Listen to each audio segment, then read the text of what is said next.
তারপর বল তোর বয়ফ্রেন্ডের কি খবর? আরে তুই কি কস? ও জীবনে বয়ফ্রেন্ড জোগাইতে পারবো? তোরা না কি বলস? আমি ইচ্ছে করলে একদিনে 2টা বয়ফ্রেন্ড দেখাইতে পারবো তোদেরকে। শুনছস? আচ্ছা তাহলে এই ব্যাপার।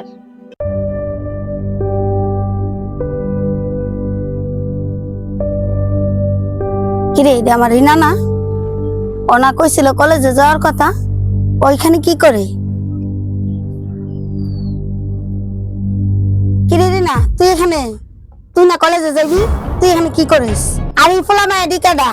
কে আপনি? আর আপনি আমার নাম জানলেন কিভাবে? এই রিনা উনি এই দাঁড়া। কিরে মা তুই আমারে চিনস না? এমনি কথা কইতেছিস কে তুই আমার লগে?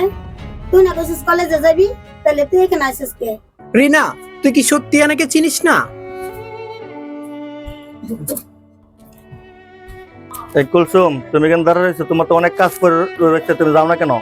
স্যার আমরা 2 মিনিট সময় দিন স্যার, আমি আমার মায়ের লগে কথা কই আনি। আজব তো, কে আপনার মেয়ে? মাথা খারাপ নাকি আপনার? কি রিনা, উনি কি আসলে তোর মা? তুই আমার অস্বীকার করতেছ আমার পেটের মায়া হইয়া? কাজ রেখে কেন সময় নষ্ট করতেছো তুমি? কাজে যাও। সে তোমার মায়া হইলে তোমার চিনতেছে না কেন?